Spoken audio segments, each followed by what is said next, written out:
You're listening to At the Mic with Keith, an independent podcast production. And welcome to this edition of At the Mic. I'm your host, Keith Malinak. Recently, I sat down with Rob Chickering from the Blaze TV and radio networks. If you enjoy the Glenn Beck Show or any of the programming on the Blaze, the guy who has built the sets and the infrastructure bringing you that programming is the technical mind of Rob Chickering. Rob's worked closely with Morton Downey Jr. He tells us about his time with him. He's jumped out of an airplane countless times. He's a photography enthusiast, and we got into the ins and outs of that hobby. And as of this moment, he still owes me a plate of smoked salmon. Here's my conversation with Rob Chickering on this edition of At the Mic. Rob, welcome. Hi. What's going on, man? Oh, just having a podcast day with you. Yay! It's like a tea party, but a podcast. Yeah, you're going to get thirsty during this because I'm going to ask a lot of questions, and you don't have any water. You didn't come prepared. I drank water before I got here, so I think I'm okay. Very good, very good.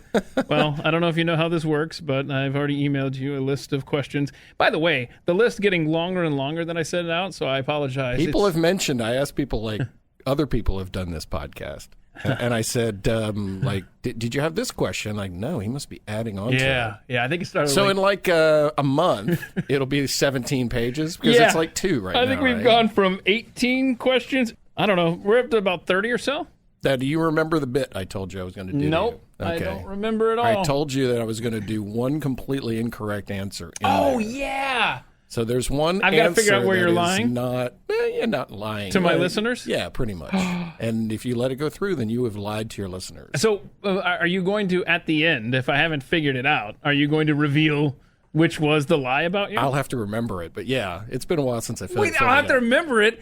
How many lies do you tell? My life is a lie, Keith. Yeah, okay. Yeah, I know which one it is. So were you born in Washington, D.C.? I was. I was born in Washington, D.C. Yeah. Okay, hold on. You going to mark them yes or true? No, I'm going to be like, yay! Okay, we grab get the tambourine. Yeah, okay, that'll be the one. Tambourine of yes. Okay, so when I suspect a lie, I'll give you the egg shaker, okay? All right. Okay, here we go. There we go. All right, Washington, D.C. Yep. And then you grew up in Rockville, Maryland. Yep, just outside of D.C. Great song by R.E.M. R.E.M., yeah. Don't go back to Rockville. Yeah. Now, have you been back to Rockville?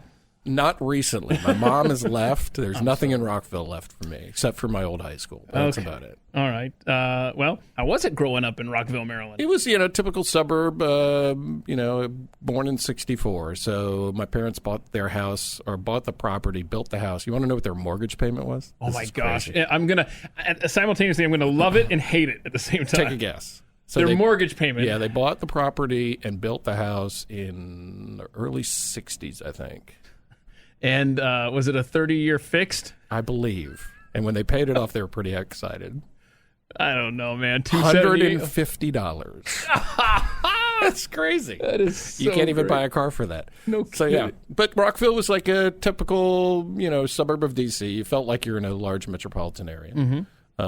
So, we really kind of called D.C. home, essentially. Okay. But, it was cool because you could just, on a weekend, you just go down to the Smithsonian if you wanted to. Oh, it's that's just cool. like the things that you take for granted that people like make a trip to DC. I could do that any weekend. Okay. So it was a cool place to grow up. I had tons of friends, could walk anywhere. It was a good, safe neighborhood kind of thing. Typical, good, decent place to a suburbia lifestyle, I guess you could call it. There's an individual who we work with here at Blaze TV. Oh boy. Named Mark Tate. Yes, Mark Tate. And what he tends to do is when I'm conducting these interviews, these conversations, he just kind of sneaks in here and starts dismantling the set. He steals stuff. He steals stuff. I call him the thief in the night. He comes in here, he starts taking stuff. Mark has a camera rental business going, and he rents the cameras during the day. Which is what's happening right now. Weird. It's how we fund our lunches, so it's okay. It's allowed. It's all good. And occasional beer runs and things like that. Mark, do you want to say hi to everyone? Hey, everybody. Yeah. Well, there you go. There you go. There's Mark. So this will be a good chance for me to take a picture, as I typically do in the course of these podcasts. Well lit in here. Yeah. It's so beautiful, Rob. Oh, by the way, I'm going to shake the tambourine on the... Okay. That sounds like a euphemism for something. Rockville, Maryland. I'm going to believe that you grew up there. So, jeez, Keith, shake your tambourine some other time. You got a brother who's 5 years older than you? Yes. There you go. Confirm that? Yes, true? confirmed. Okay, Confirmed true. Very good.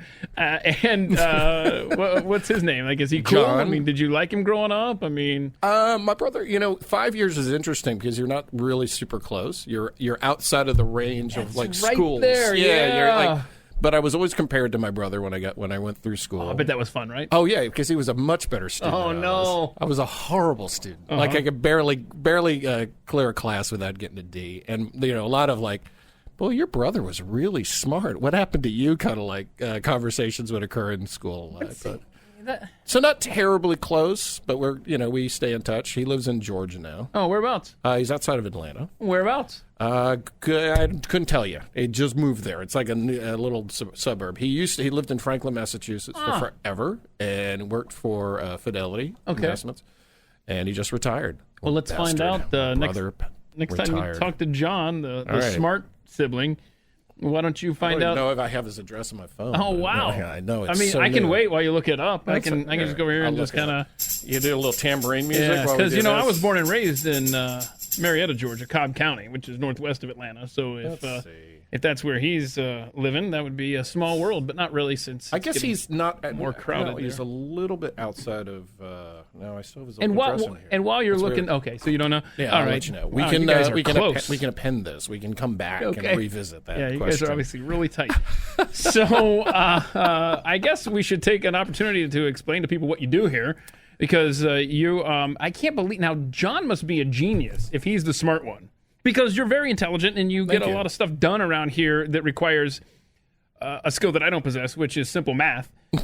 And you just explain what you do because you keep Glenn Beck's Blaze TV network on the air effectively. Yeah, essentially. That's a really good way to put it. My job is it's such a hoity title. The SVP of Studio Operations. Is that a senior vice president? Yes, it is. I have an S in front of my VP. That's awesome. So I essentially kind of run the crew and the whole operation that is the back end to this place. So from lights to this microphone that we're using to the studio that this audio is running through, or the studios next door with all the cameras and those lights and the signal, how it gets to our viewers over the internet now, used to be via satellite. Mm-hmm. All of that is under my responsibility. And then the crew and people that do the work, like Sarah in the other room, or Martin running the board for you in the morning. Yeah. He's kind of part of my team. That's cool. But yeah, it's really cool. And Glenn's really fun and a challenge to work for because he constantly is pushing to do new things. And he has a vision which is insane sometimes. Like, you're like, what? And then you see it on television and you're just like, oh my God, he did see that. So he's fun to work for. You're the guy who builds the sets. Yeah, we have somebody do them if they're really complicated. We try to do the basic stuff ourselves. Actually, we were just building a set flat in the back before this. So just get ready for Allie's new set. So yeah, the simpler stuff we'll do ourselves just to save some money. But if we have like a really complex thing, we have some set builders and scenic people that do that for us. But then we oversee it. My team oversees the actual construction of it, and is it in the right place, and how does it look, and are the colors right, and those kinds of things. What's the date that Allie Stuckey, her new set, is going to debut, do you think? We'll have it done probably by the 18th. That's our target day, and then she'll do some rehearsals, so you might see it by the beginning of June. Okay, I'll be editing this part out of the podcast since this will post after that debut. Okay. No, exactly. So you've been a radio-minded guy since you were a kid, like a lot of us. Mm-hmm. Explain your childhood and what gave you the radio bug in how you applied that. That's really interesting. I kind of started messing around with audio when I was in high school and junior high school, and I would do recordings and make cassette mixes and random stuff, and I actually did a real radio play for a buddy of mine with cassette decks and reverbs, and it was stupid. I mean, just think about the things that I have. I got a boom box that had stereo recording, and I went out and started recording sound effects, with two microphones. Nice. And somewhere there's a picture of me with a stick with two mics on the end of it, and I was out there recording things. It's cool. Just crazy. So when I got to college, I wanted to do. I was on the engineering track in college because my brother's an engineer, my dad was an engineer, so I was like, all right, I'm going to do the engineering thing. Well, it turns out my roommate had tried out or auditioned for the campus radio station at school, and I was like, it never even occurred to me to do that. And I auditioned, got myself a 6 to 10 a.m. Sunday morning shift on WMUC AM.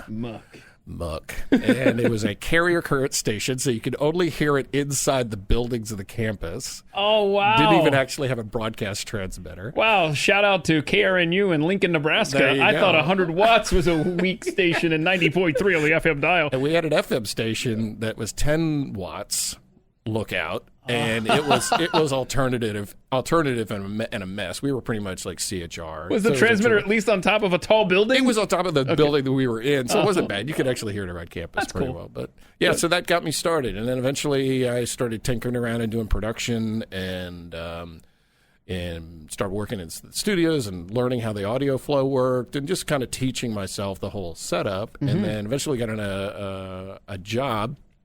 And my first job in broadcasting was for WRC in Washington, D.C. They had used to be owned by NBC. Okay. Greater Media was the broadcast company that bought the station and turned it into a big band station. And they needed board ops for the weekend. So I was an overnight board op for TalkNet. It was like an old kind of talk show on NBC before it was Westwood One. Okay. And I took that. The ad was posted at the college radio station for $3.75 an hour. Wow. And I was like, I don't care. I'll take the job. I just wanted to get in radio. And got the job, and when they offered me $650, about fell on the floor.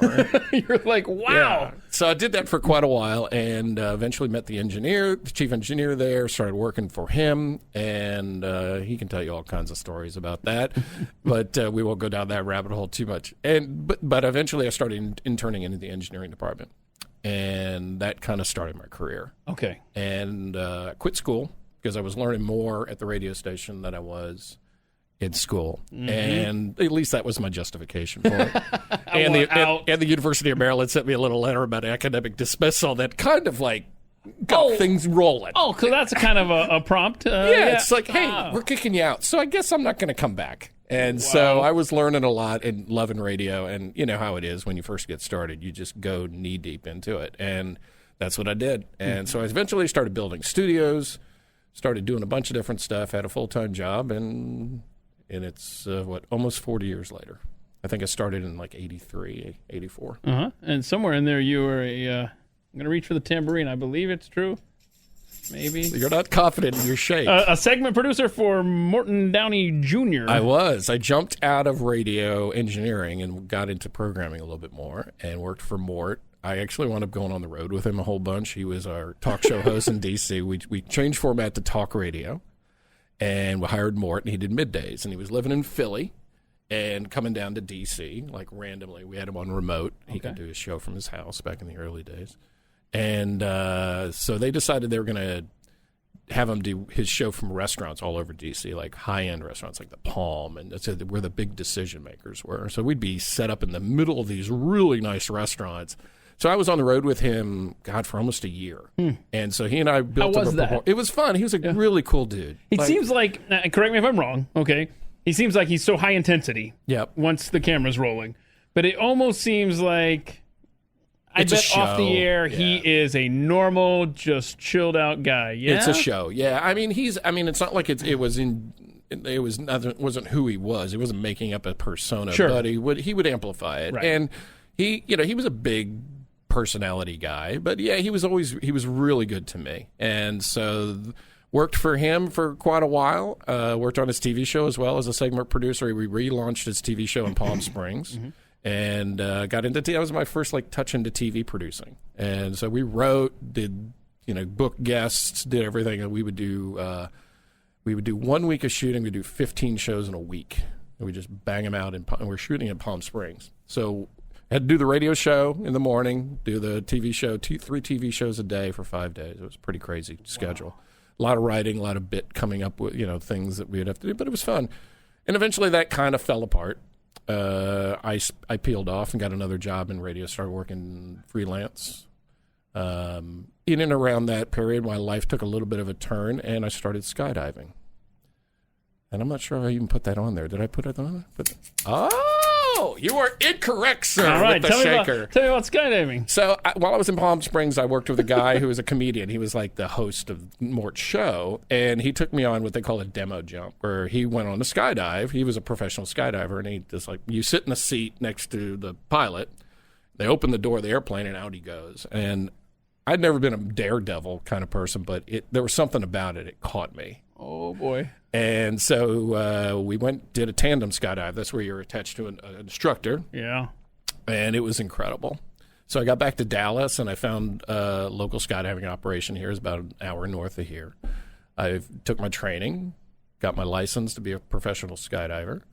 And that was me for a long time. Every weekend jumping. So wait, when did you get to Dallas then? That was in Dallas. So I was moving between Dallas and California when I was working for Mort. Sorry, it's a little complicated. I gotcha. And so I was out of work, skydiving, doing freelance. I built a bunch of studios and did a bunch of stuff. So when you're a professional skydiver, I keep looking at the you're wrong. So when you are, what does that mean? Like that people hire you for aerial? Well, the photography, professional part didn't really start at that point. So I was just what they call a fun jumper on the weekends, jumping and having fun. Eventually started shooting video and taking pictures with a camera in my helmet, and that's where it kind of becomes professional. Because I know you do. We can talk about it later. Photography. Yeah.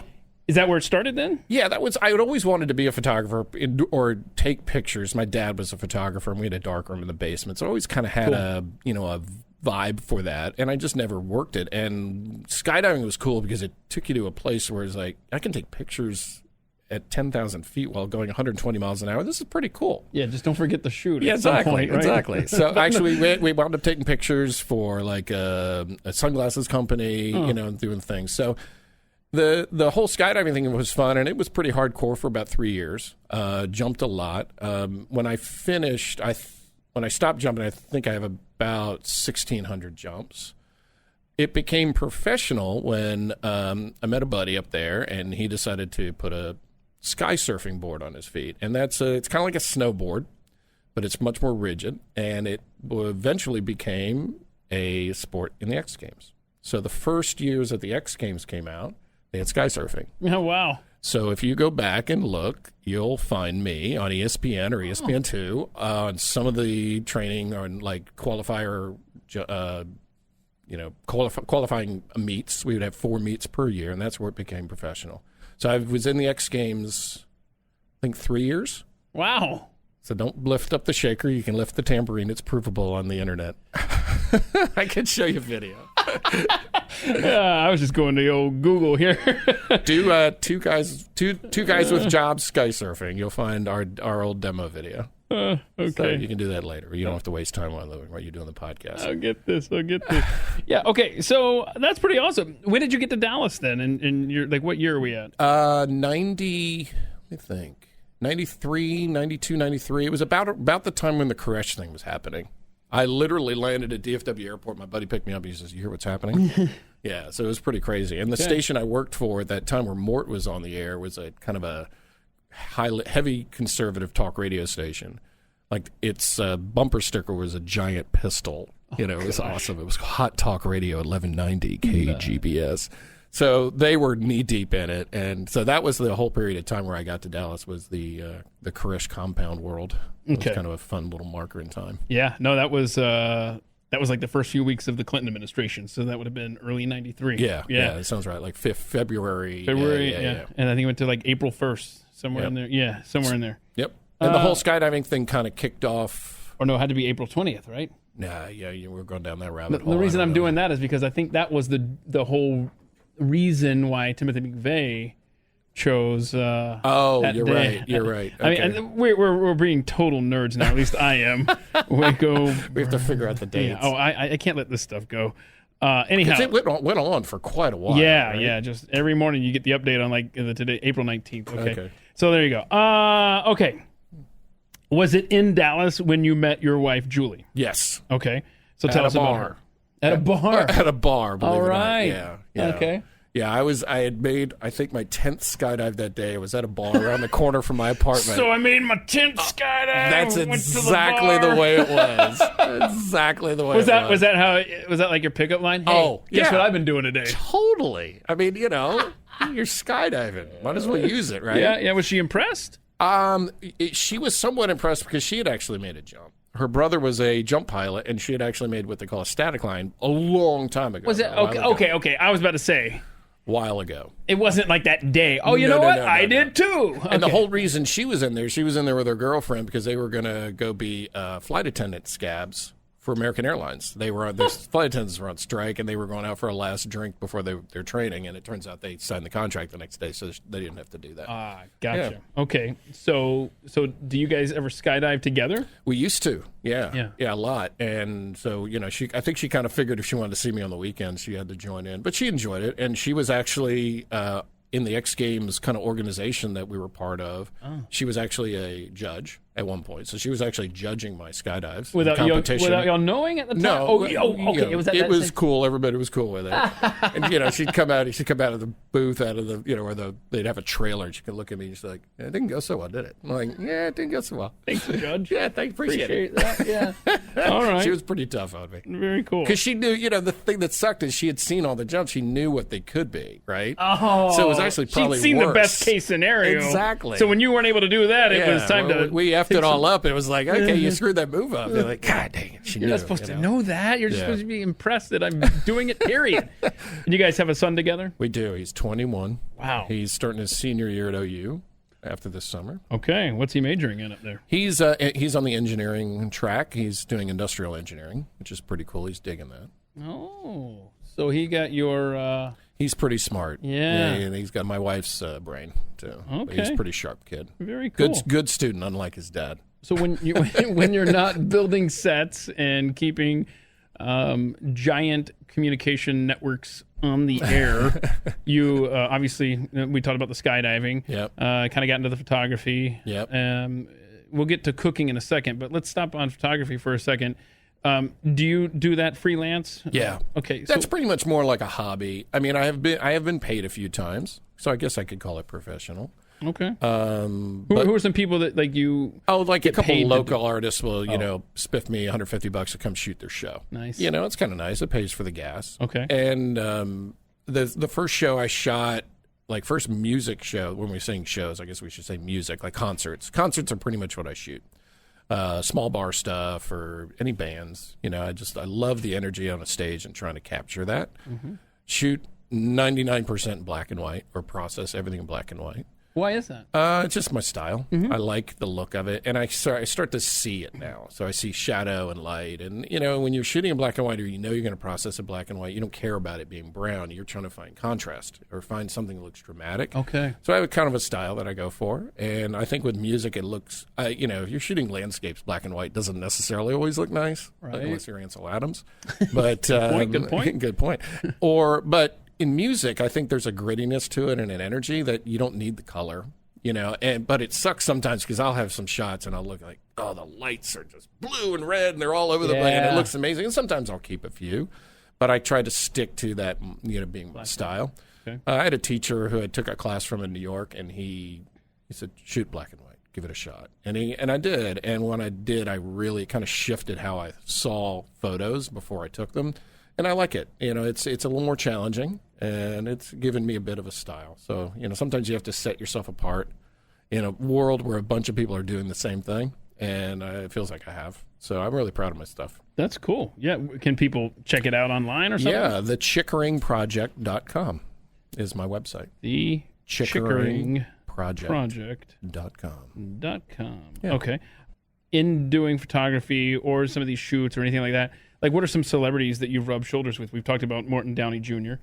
Anybody else come to mind that you've rubbed shoulders with over the years? In the photography world, no. When I was working my 3 jobs ago in radio, I was working for Susquehanna Radio. We had a country station and an alternative station. So I got to mix all the bands that came in. So Oh, cool. List is pretty long, and it's Yeah. fun. Like, but Chris Isaac and some of these big acts that were in the 90s to the early aughts. You can name it, and I've probably met them, which is kind of fun. That's the golden era of music. If you ask my me. God, yeah, it was great, and it was. I had some fun experiences. I have a crazy story about David Gray. And it just things that have happened over time, which are kind of fun. I probably shouldn't tell the story, but just know that it was interesting. But Lyle Lovett, I did a mix for him and had his entire large band in there, 12, 14 people. In a radio studio? Well, we actually had a performance room, but it wasn't gigantic, but we actually had a performance space, and it was really, really fun. I got to build that out and then actually use it. So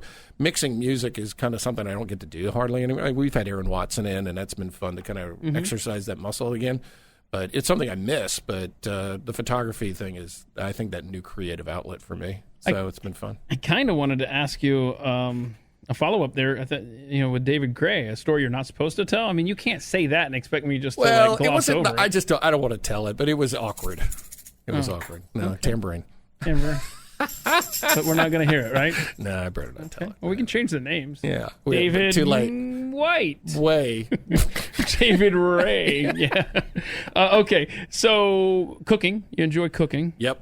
I'm the cook for the house, pretty much. Oh wow! What's your favorite dish to make? I smoke salmon, which is legit. Yeah, that's probably the best thing I. What do you pair that with? Oh, little capers and some cream cheese. Maybe. I like it. Cream cheese, huh? Yeah, a little whipped cream cheese and a cracker. Yeah, not bad. It's a nice. Yeah, I'm gonna need you I brought some in here. Really? You've never had it? I didn't get the message. All right, I'll make a batch. I'll whip up a batch this week, and then you can follow up the podcast with a review of my smoked salmon. Okay, I look forward to that. Very good. But I'm pretty good at just digging something out of the refrigerator and a bunch of leftovers and throwing some stuff together. I'm decent. I'm not trained at all, and I'd actually love to take a class to know what I'm actually supposed to be doing. But most of the time, it turns out all right. So, what is the tolerable life expectancy of leftovers? Obviously it depends on the food, but give us a rundown if you would. When do you start throwing stuff out? 1 week. For everything? That's your general rule for everything? Yeah, pretty much. Unless it's rice or quinoa or something that doesn't have anything spoilagey in it, But if it's a hamburger patty, it's gone after a week. I don't know. Yeah. I'm kind of funny about. Do you give it to the dog? Because at a week, I'm hesitant sometimes. Because we actually protect our dogs as well, right? We're I could throw it out, or I could give it to you. I'm just more afraid what might happen to him overnight on the rug in the living room. Yeah, and then it's a surprise waiting for you in the morning. Hey, Dad, I gotta go. Gotta go, man. It's no, I'm sleeping. There's trouble when you hear the whining at the door. Or the nuzzle on your arm from the cold nose, and it's 3 a.m., oh no. Right. Yeah. It's so somebody ate something we shouldn't eat. I've got a door off of the bedroom, right? And my dog, for whatever reason, the big dog does not like to go out that door for whatever reason. I don't know, because we forget about him when he goes out that one. I don't know. But he feels like it's going to be orphaned. Right. It's you've forgotten me too many times. Maybe he thinks it's a gas chamber. Well, I'll tell you, in the middle of the night when he's whining, he's at that door. He's all right. I'll go out the portal. It's time. So, and you have a dog and a pig? Potbelly pig? How many dogs do you have? I have 1 dog, 1 pig. Okay, 1 dog, 1 pig. And the thing about owning a pig is that it gets one of these. Well done. Well done. You picked out the pig. Yeah. So, I know. I was, what did we call the pig? Scooter. Here's the thing, y'all. When you write on your answers the animal's name and it's lowercase, and you don't bother to capitalize the S, it's a dead giveaway. Oh, wow. That's right. That's how you vetted it out. Well done, Keith. Well done. Okay, so, but dog. You can thank Clayton Kimbrough for the did he help you with this? Yes. I was like, Clayton, I need an animal that isn't mine. He goes, and he came up with a raccoon. I said, that's not believable. And then he goes, all right, pot-bellied pig. And I said, all right, cool. I love it. Well, Clayton, episode 10 of At the Mic. I was going to say, he's already aired, correct? Check the archives, yeah. So tell us about Luke. Because he's come up here quite a bit to the Yeah, studio. You've seen him. He's a ball energy. Yeah. He's a wild man. He's we got him, as a stray. Somebody found him on a farm kind of thing in our neighborhood, and not that they lived in our neighborhood. They were on a farm and found him. Sounded weird. I got you. And we decided to take him in. Oh. And he's slowly calming his crazy butt down. How old is he? I think he's like three and a half, something like that. Okay. So he's getting there. He's kind of like a cat. He's got a cattle dog head, crazy big giant ears, and a German Shepherd kind of face. Uh-huh. And then he's just kind of a runty little dork. Runty little dork. But he's awesome, and he's fun. He's a good dog. He is a sweetheart whenever I've interacted with him up here. Sheds like a... God, right now, there's dog hair everywhere. Seriously, I had my dog, who's a short hair. Yeah, he's a short hair, too. In the back of the truck, in the back seat of the truck this past weekend. And I was just looking yesterday. Oh, my gosh. There's hair everywhere. Yeah. And I reminded myself, this is why I never put you in the truck. Yes. Because I'm living with your presence for the next 3 months. Yes. You need the blanket or something to at least absorb the... hair of some I didn't type. think that through. But then it's flying. You open your windows. Oh God! Oh, it's like a hair tornado going on in your cab of your on truck. your clothes and stuff. Yeah, hair tornado. Yeah. All right, so you and I have a very similar taste in music. Alternative, Americana, rock. That's what you listed here. Mm-hmm. Who are some of your favorite bands? The favorite band of all time for me is The Who. Like that, they're my go-to. Okay. I mean, we're not as synced up as I thought. What are some other good bands you like? The Police. I do like. I will say though, The Who has great songs. Yeah, it's kind of weird that it's weird that it's a little older than my actual age. I guess I think the average Who fan is probably more in their 70s, where I'm mid 50s. Okay. But it's something my brother introduced me to. He bought a bunch of Who albums, left them. Oh darn it! He left them, and guess who still has them? But that's like my stepbrother. Yeah. My stepbrother, my oldest stepbrother. He had this shelf of CDs, and he'd be at work or whatever during the day when I was home during the summer. I have old cassette tapes. I just dubbed everything. I was like, all right, he's never going to let me borrow them. Yeah. So what I'll do is I'll just record off of them, and I'll go listen to them at my own time. And so that's like half of my collection when I was a kid. That's your archive. It was just these cassette tapes of his favorite music. But anyway. But probably music from my high school years is probably The Police. That's kind of the soundtrack if you think about it. Like all those albums from The Police. Do you like Sting's solo stuff? Not so much. But like there's a bunch of country acts I love. I love some of the local Texas stuff that's flying around here, and I've gotten to know a lot of the bands through shooting them. So, there's a band Cutthroat Finches, who's one of my favorite bands here in town. They're a Fort Worth band. And they're terrific, and their music is really, really good. And it's kind of like a country Americana vibe. It has a little bit of an alternative turn sometimes. Oh. But like some of the country stuff that's around here, they call it red dirt music. It's not. It's the anti-Nashville thing, and they're kind of like it's an outlaw country vibe. And some of the stuff is really, really, really terrific. Okay. So, try to check out that's what I love about Spotify. You can start with a band and just find other bands. Yeah. There's another band called the Vandaliers here in town. They were just really, really great. And I've shot them a couple times. So it's fun to get to know these bands. And, I heard the Cutthroat Finches on the radio like 3 or 4 years ago. And I thought, man, these guys are awesome. They have kind of a Beatles sound a little bit. Sean, who's the lead singer. And then I'm like, I have his number in my phone now. Nice. We're friends. So his birthday was this weekend, and I sent him a birthday text. I was like, that's kind of cool. Cool. Like I've met and kind of become friends with a lot of the local bands around town. So that's been really fun to like on the weekend. That's pretty much what I do. I just go shoot photos. It sucks right now because I haven't taken a picture since probably the last one I was going to do was early March, and I decided not to do it just because this was kicking up, and I wasn't sure like being in a crowd whether that was a good idea. Society's a fun place right now, huh? Yeah, it sucks. And I've got a few band friends. They're talking about doing drive-in concerts. Oh, interesting. That's kind of the thing they're trying to think about doing. I told the guy I'd come by in my car and shoot it from my car. Just stupid stuff. Fun. But yeah, I'm just jonesing to take pictures. You know, and all I've been doing since is just kind of documenting this world we're in, because I think in a couple of years we'll forget what it was like when there were signs and lines at Home Depot and that kind of thing, or in 10 years, what was this era like? And I just wanted to have something that showed it. Like I was in Fort Worth last 2 weekends ago, and I rode my bike into downtown Fort Worth, the Sundance Square. It's kind of big, touristy kind of hangout area. Mm-hmm. They had ropes across all the entrances. You couldn't even go onto the square with signs, and it was a 70 degrees Sunday afternoon, and there wasn't a human standing out there. And it's just like, that would be packed with 1,000 people. Well, you say that you're documenting this era because we'll forget. Do you think we'll forget, or do you think that this is going to become the, quote, new normal, they're calling it? Because I'm hoping... I think we'll forget. I'm hoping you're correct. I'm hoping that the remnants of this, we're standing in line at Home Depot, instead of seeing stickers on the floor saying, stand here, we're seeing just the sticky outline of where the sticker used to be years before. That's what I'm hoping. Like, I was going to do that yesterday. I was in a grocery store, and I meant to take a picture of I think it was in a Tom Thumb, where they were showing you what direction to go down the aisle. Right.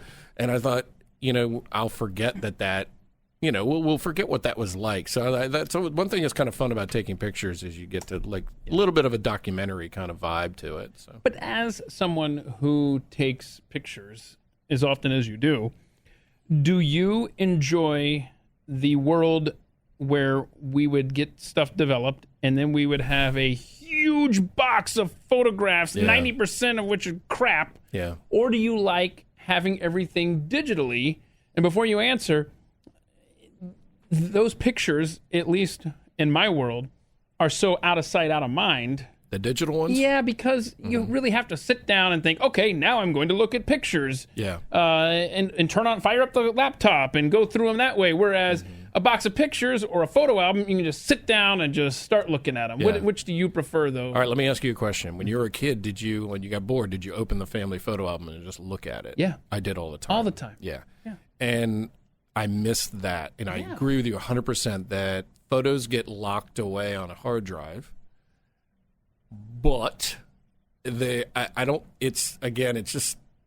love the immediacy of being able to go shoot a show. I'll take 1,000 pictures at a show because I can take 1,000 pictures at a show. Yeah, and that's the other thing. Yeah, you don't have to. And I'll keep 1 out of 10, and then I'll take that 100, and I'll dilute that down to 30 that I want to keep, and I'll put 15 of them on Facebook. They live on Facebook. And I think if there's one thing good about Facebook that I actually don't mind is hey, 1 year ago you posted this photo. It's kind of fun because you get that, oh yeah, I remember when I shot that show or that album or whatever. Or somebody will randomly like it and they're like, what do you think looking at that? Oh, somebody was looking at that album randomly, or Instagram or something like that. So I think for that it's great. But yeah, for a family, like I don't think my son has seen a picture I've taken in a long time because they're all sitting on a hard drive. Yeah. Or they're, it's not like he's going to go out to my Flickr page and look at his pictures from the Thanksgiving parade that when he was 6 years old and catching a football with his friends. He would never. Now, if he needed it, like for something for school, I can get to it. I can print them out and make that thing for him. So I think it's just a different way of thinking. And I think for kids, the immediacy of media is really interesting, and I'd love to see somebody do a study on this because, when we grew up, it was Dad took a photo, and maybe in a week or 2 weeks he had them developed, and then maybe drug out the slide projector and shot them up on the wall, the whole thing, or and now it's like I remember shooting a video with my son where I had one of the first Sony little cameras that had a monitor on it, and he said, and he would look at me and go, "I want to see me, I want to see me." Exactly.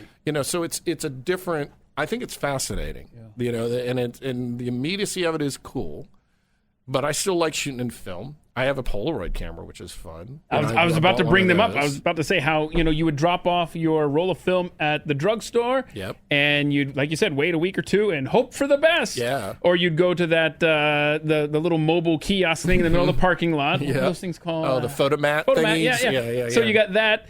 And then today, the digital camera equivalent to today was the Polaroid. Yes. Where it would spit out and you'd wave it in the air and wait for it to develop. That was our immediate gratification as far as that concerned. Yeah. We know they don't have to wait for that stuff. It's all immediate on our phones, and we can not waste film, which to me is just a waste of money as far as, like I said, 90% of what you're going to go get developed is crap anyway. Yeah. So there is that cool aspect to it.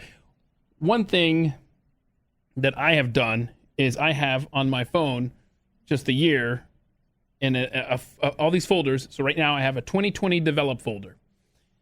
And at Christmas time, as soon as Christmas morning is done, I go and I develop all of the pictures you for get prints made of those prints photos. made. Okay. Put them in a photo album. That's smart. But the thing is, photo albums are becoming harder and harder to find, to purchase. You don't have them like just done and printed as a book? I've got to start doing that. Yeah, that's just as easy. Yeah. Like my sister-in-law did that for my son when he graduated high school, and it was the coolest thing ever. It brought me to tears. She went through and picked all the photos up from when he was 5 at their house, and they live in Washington State, and so it was really neat, like seeing all these pictures. And she did a beautiful job, and it was an Apple photo book, and I still have it. It's sitting on our coffee table. It's probably the only photo album that I could walk into the house and put my hands on. Yeah, and so I there is something missing there, but I don't miss I'd go skydiving and take 15 rolls of film over a weekend, drop them off at Fox Photo, and God, what I spent on photo development. Right, here. that's the other thing. And just sitting there in Fox Photo going, nope. It's like going through the pile and keeping 6 out of the 7 rolls, and it's like, it's nice just popping through, or while I'm at a show. I think the thing for a photographer, I'm jumping all over the place, but I apologize. The thing that I learned that I think is cool for digital photography for new photographers is the learning curve is so much shorter on developing your style and in developing an eye. Because I think it's like any artist, they have to try something to know if that works, right? Right. Chefs, they try a spice and it works or it doesn't work. With photography, it's you shoot something, and unless you're just amazing, when you already see it in your eye, you sometimes have to see it in frame and go, oh, I love that angle. Or I like how I was here instead of in front of them, or the depth that I got here, or the lights in the background. Well, I almost get that in show. Like I might just pop through and take a look in between bands and go, oh, that worked. And so I've been able to kind of develop my craft a little faster just by being able to get that feedback quicker, so, and be able to take multiple pictures. That's true. Yeah. And so you have tons of respect for these photographers that shot on film all their entire life and do these beautiful photographs. And it's like, they didn't mess anything up. Yeah. They didn't, but it is fun to go. Like I still have a couple film cameras and I will go take a roll of film. And like, I think I had 3 rolls of film that I had for like almost 2 years. Isn't that exciting? I sent them in. I couldn't even remember what was on them. It was like, oh yeah, I remember that show. All right, it was like a friend I shot. But back to the Polaroid. I did just recently buy a Polaroid camera. Oh wow, and they're coming back, huh? Yeah, it's funny. They're kind of a bit of a resurgence, and I bought black and white Polaroid film. And so what I do at shows sometimes is I have it in like a little pouch on my hip, and I take crowd shots or people at the show, and I just hand it to them. I put a sticker for my that's website, cool. and I hand it to them. And it's I've had people like try to pay me for it. Like, can I Venmo you money for it? I'm like, well, yeah, I guess, but I don't. Hey, just take the dang thing. It's $1, But it's been like, it's fun. It's a really cool way to kind of get people to remember you. And I've taken pictures of the bands, like the lead singer, and I'll throw it up on the stage. And one guy was like, he's like singing and he's looking down at it, developing it. It was the coolest thing. And then he picked it up and he goes, well, that's instant gratification or something like cool. that. It's a fun bit, but the Polaroid is a blast. Yeah. It's just that weird throwback kind of thing. There's no reason to own one. No, I think it's a good starter camera for got kids. your Maybe. silly phone, you know? And that's the thing. There are pros and cons. And the last thing I'll say about photography here, but there are pros and cons to having digital photographs today as opposed to 30 years ago when you had to wait on the film and stuff. But I will say what a treat it is when you're going through a family member who is either deceased or getting up there in age and say, take whatever you want or whatever, and you're going through their house. I mean, you stop, you get to that photo album and you're there for hours on end going through that. Whereas if everything's on your phone, then you're not really sharing that in more of an intimate setting. It's more like what you said on a Facebook or something like that. So I would encourage people to go through the pictures on your phone and get that stuff developed. Yeah, print a book. Yeah. The books are easy. Or do They're the kind of fun, yeah. Exactly. You've got an interesting talent that I don't possess. Can't remember what this is. He's nervous. Oh, no. Which one did I put down? Maybe there were 2 lies on there. No. It's parallel park. Oh, yeah. And I can parallel park, but it takes a little while, and sometimes I have to get lucky, roll the dice. It was the one thing that I screwed up. I screwed up one time on my driver's test. Otherwise, I would have had a perfect score. It was just the one screw up on the parallel Did you parking. bump the curb or something? Yeah, but I mean, it was an 88 Oldsmobile, like, Cutlass. Yeah, I was going to say something big it bomber. It was a boat. Yeah. So I'm going to give myself a little slack there. But I will admit that if I'm in a downtown city setting and there's a spot there and there's someone behind me, I mean, I instantly just grip that wheel. I'm like, okay, you can do this, man. Either that or just go around the block until something... The pressure is on. Right. Can Keith do it while Exactly. everybody's waiting for him? But you can parallel park any vehicle? Yeah. That's a big claim there. My dad taught me two things. One, how to use tools. Mm-hmm. Two, how to parallel park. Uh-huh. He had this incredible method of teaching it. Okay. It's it's like 5 steps, and you can't mess it up. Okay, because for me, it would be scream in your right ear 5 times, but that's not the steps you're talking about? No. Okay. No, what do you got? I can't tell you the steps. You can't tell me? No. Oh. It's a secret. Okay, I know. Hold on a second. I think the your bumper comes even with, well, whatever. Never mind. Okay, so This is an audio medium, too. It doesn't really work for that. But just know that exists this parallel parking method by John Alden Chickering that he developed. I don't know where he got it from, but it worked. It works every time. I've been in vehicles that I've never, like, first time driving, can parallel park it. I love it. Yeah. I love it. We'll go over it later. Parked a massive Suburban in the rain in Houston, Texas, first shot. First time what's I'd ever the biggest? driven it. Is that the biggest vehicle you've ever had to parallel park? That was probably one of the big. It was a big like station vehicle. Okay. So the windows were all covered, and it was hard to see. And it was pouring down rain. I remember I just nailed that sucker. Nice, Like nice. 3 inches off the curb. There you go. We'll go practice in the parking lot after this taping here today. I'd like to The get some problem tips. is you don't have to parallel park that often. It's not like it is. We live in a place where like when's the last time you had to parallel park?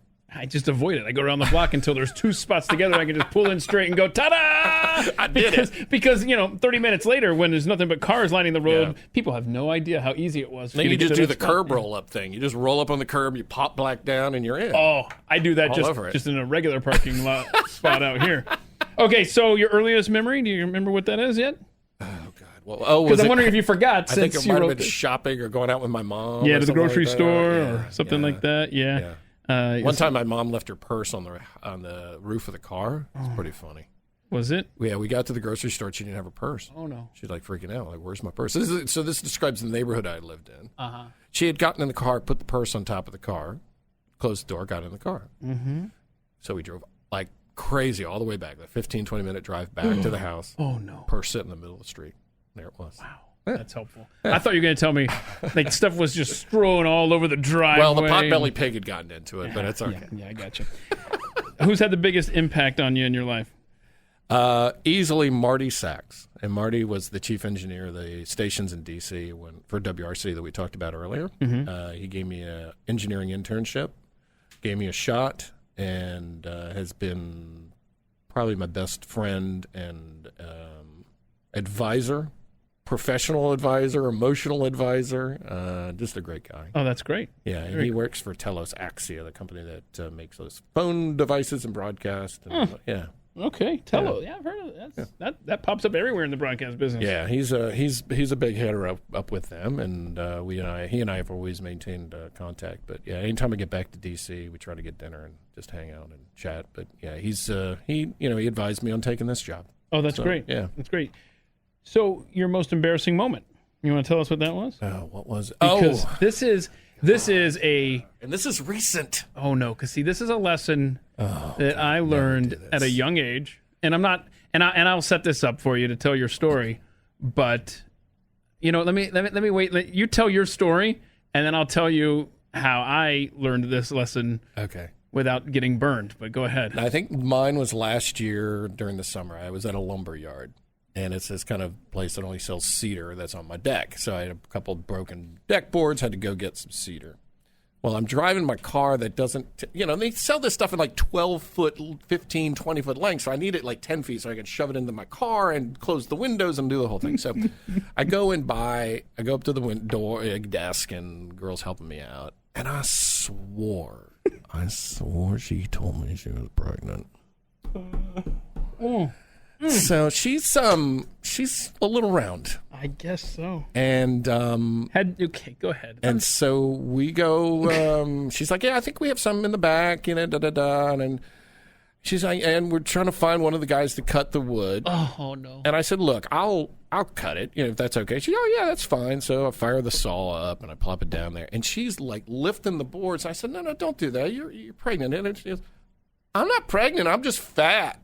Oh, no.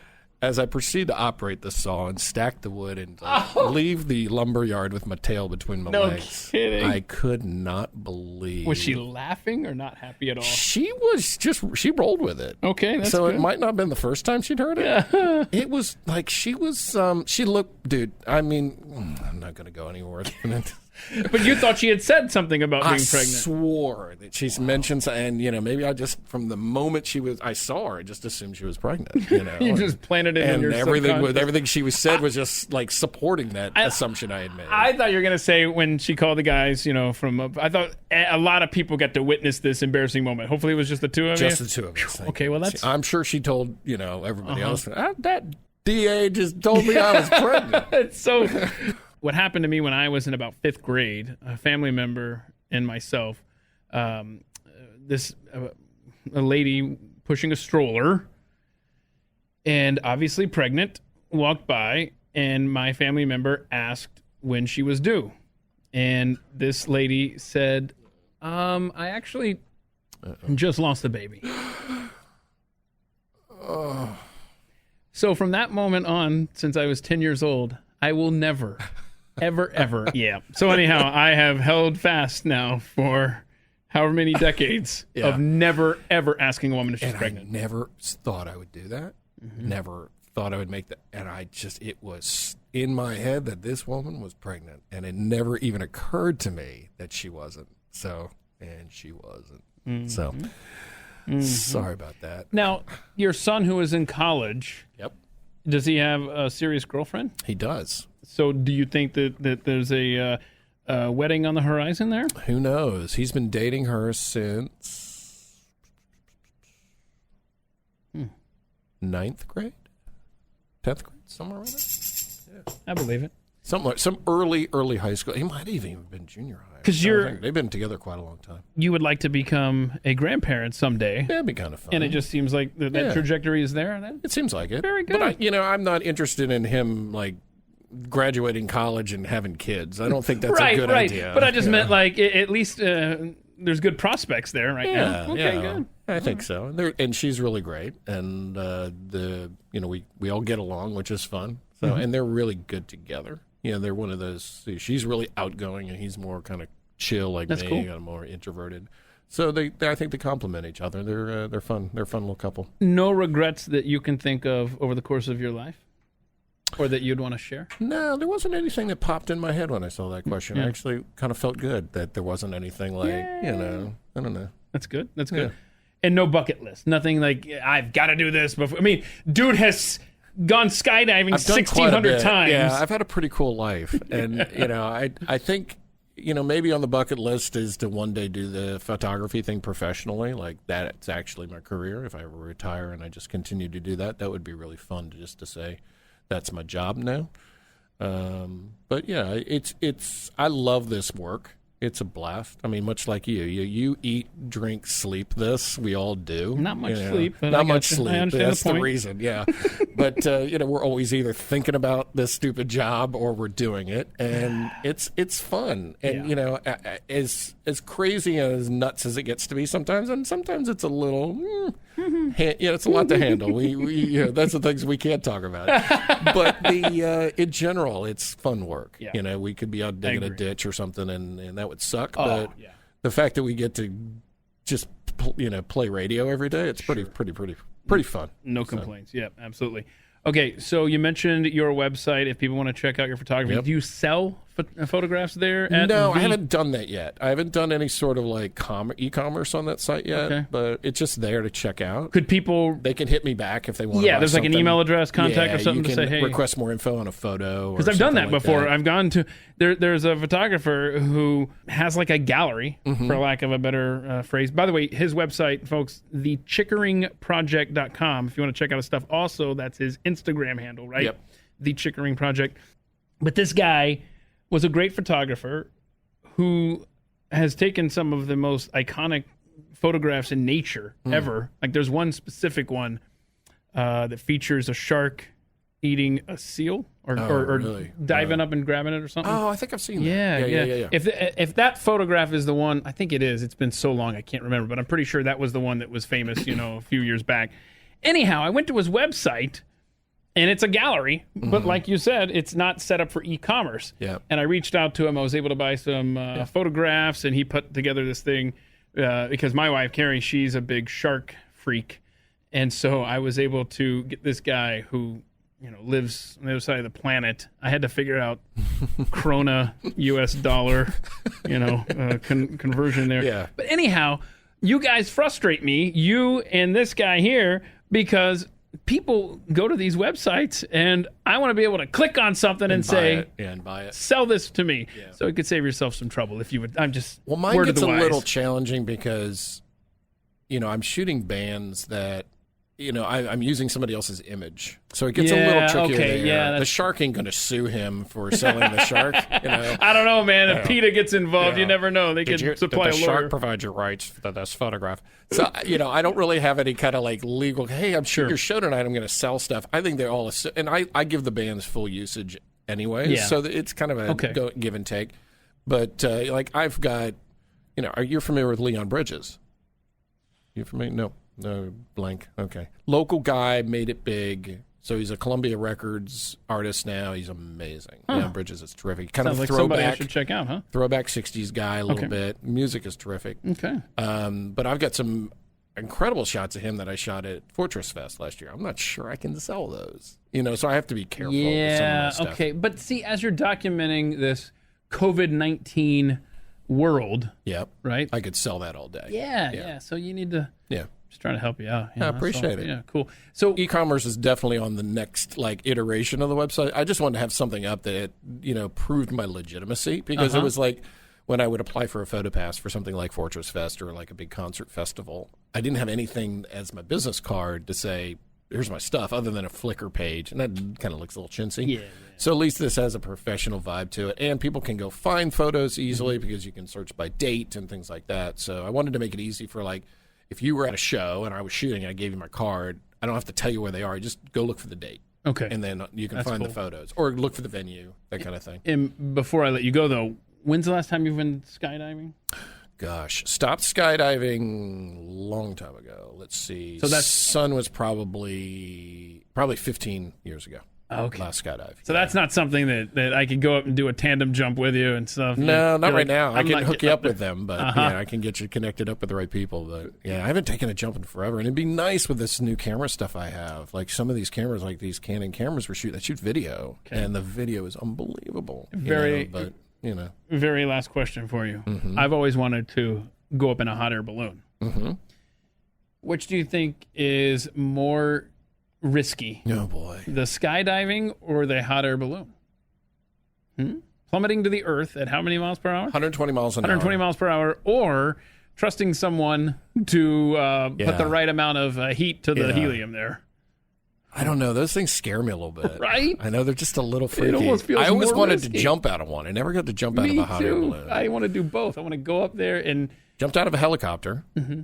That was pretty cool. Because what's neat about a helicopter is it's... Don't jump up! Yeah. Whoops. Duck. No, what's neat about a helicopter versus an airplane's moving forward, right? And you think about when you leave the airplane, you have inertia.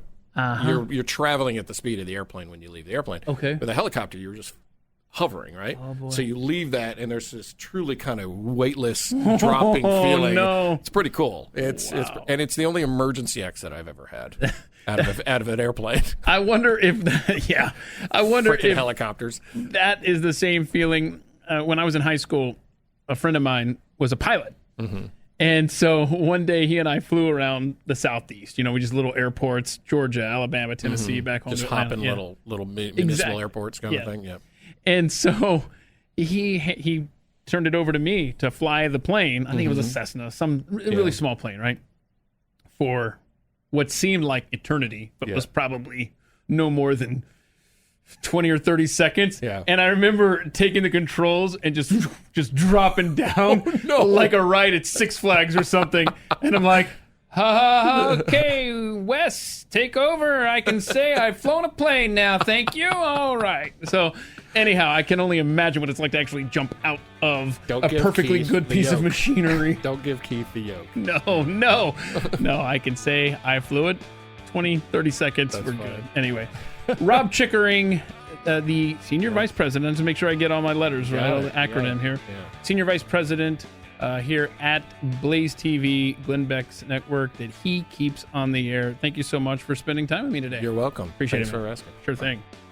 This has been At the Mic with Keith, an independent podcast production. Look for At the Mic Show on Twitter to connect.